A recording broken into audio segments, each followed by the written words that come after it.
안녕하세요. 2월 13일 목요일 강원 지역에서 있었던 코로나19 바이러스 관련 뉴스들을 모두 모아서 정리해 드립니다. 원주 MBC 프로그램 채널 알려줌에서 함께 하실 수 있고요. 저는 원주 MBC 박지현 아나운서입니다. 먼저 확진자 관련 통계부터 전해드립니다. 어제와 오늘 도내 코로나19 의심 환자 38명이 추가돼서 17명이 검사를 받고 있습니다. 현재까지 확진된 환자는 없습니다. 이에 따라서 지금까지 도내에서 의심 환자로 검사를 받은 사람은 161명이었고요. 144명이 음성 판정을 받았습니다. 이렇게 의심 환자 수가 계속해서 증가하는데요. 질병관리본부의 환자 분류 기준이 바뀌어서 증상만 있어도 검체 검진을 진행하고 있고요. 또 도내 확진 검사 기관이 늘면서 검사 건수가 증가하고 있는 겁니다. 오늘 최문순 도지사는 예정대로 기자회견을 진행했는데요. 주요 포인트는 비상대책 비용 투입과 관련된 내용입니다. 코로나19 바이러스에 따른 경기 위축이 현실화되자 경제 활성화 특별 대책에 785억 원을 투입하기로 했습니다. 최문순 도지사는 기자회견에서 도내 확진자는 없는 상황이지만 관광 위축 등 2차 피해가 크다며 다시 일상적인 경제 활동과 소비 활동이 이루어져야 한다고 말했습니다. 실제로 지난달 28일부터 11일 동안 중소기업과 소상공인의 피해, 고충 건수가 762건에 이르고요. 또 관광지 방문객도 20%가 줄어든 수준입니다. 강원도는 소상공인 긴급 금융 지원과 관광 경기 활성화 마케팅 등 5대 중점 대책을 추진하기로 했습니다. 코로나19 바이러스 확산 우려에 대해서 이승준 강원대학교 병원장은 생각보다 전염률과 치명률이 높지 않은 것으로 판단된다고 말했습니다. 이 병원장은 오늘 강원도청에서 브리핑이 있었는데요. 1, 2주 전만 해도 전망을 어둡게 보고 3, 4월이면 절정에 이를 것으로 예측했었지만 최근에 중국 확진 환자가 줄고 있고 이달 하순에는 감염자가 감소할 것으로 예상된다고 밝혔습니다.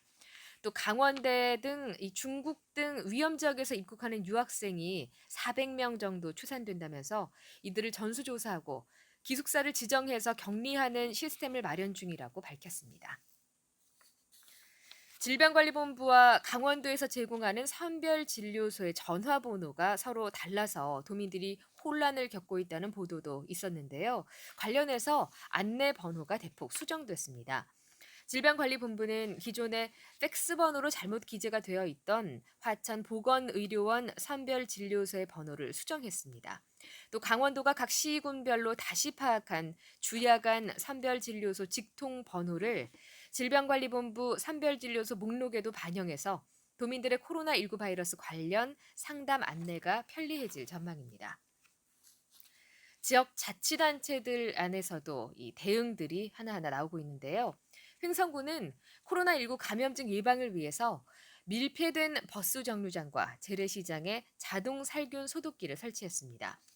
횡성구는 겨울철에 방한을 위해서 밀폐되어 있는 버스 정류장과 재래시장 등 모두 13곳에 자동 살균 손 소독기를 설치했습니다.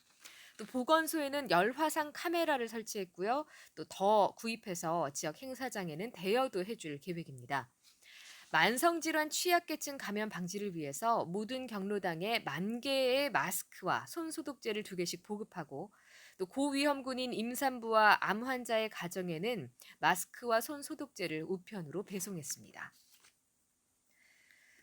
횡성구는 코로나19 여파에 따라서 지역 경기가 위축되는 것을 막기 위해서 예산도 신속히 집행하기로 결정했습니다. 올해 신속 집행 대상 예산 2,819억 원의 57%인 1,607억 원을 상반기에 집행하는 것을 목표로 정하는 등 신속 집행 추진 계획을 조기에 확정하고 부서별 추진대책 보고회를 열 예정입니다. 횡성구는 지난해 지방재정 신속 집행평가에서 2년 연속 우수기관으로 선정돼서 총 5억 원의 재정 인센티브를 확보한 바도 있습니다. 영월구는 코로나19 대응을 위해서 사람이 많은 행사장에 열화상 감시 카메라를 설치하기로 했습니다. 행사장의 요청을 받아서 보건소 직원이 현장에서 카메라를 설치하고 행사 요원, 방문객들의 체온을 측정해서 불안을 덜기로 한 겁니다. 의심 환자가 발생하면 선별진료소인 영월의료원으로 이송하고 방역을 처리한 뒤 경찰, 소방, 교육당국이 함께 대응하기로 했습니다. 또 마스크 구입이 어려운 저소득층 주민들에게 영월 군이 마스크를 지원하기로 했는데요. 8,400만 원을 들여서 기초생활수급 가정과 사회복지시설, 고령층, 어린이, 장애인 가정 등에 마스크 5만 6천 개를 전달합니다. 사회복지 공무원들이 마스크가 전달된 가정을 돌며 코로나19 예방법과 마스크 착용법도 안내합니다. 코로나19 바이러스로 인해서 침체된 지역 경기를 살리기 위해서 속초시는 구내 식당 휴무일을 늘리기로 했습니다. 또 직원들에게 지역 음식점 이용을 당부했고 강릉시와 삼척시도 구내 식당 휴무일을 일주일에 하루에서 이틀로 늘린 바 있습니다. 강원지방경찰청은 한 달에 한 번 실시하던 지역 식당 이용의 날을 매주 금요일마다 실시하기로 하고 농특산물 판매가 저조한 지자체 또 유관기관과 협업해서 판매 홍보에도 앞장서기로 했습니다. 강원도의회도 코로나19 바이러스 여파로 축제장 등을 찾는 관광객이 감소하며 농특산품이 판로에 어려움을 겪고 있다며 구매 운동을 벌이기로 했습니다. 지금까지 2월 13일 목요일 강원권 코로나19 바이러스 관련 뉴스들을 정리해서 전해드렸습니다. 아무쪼록 건강에 더욱 유의하시기 바랍니다. 고맙습니다.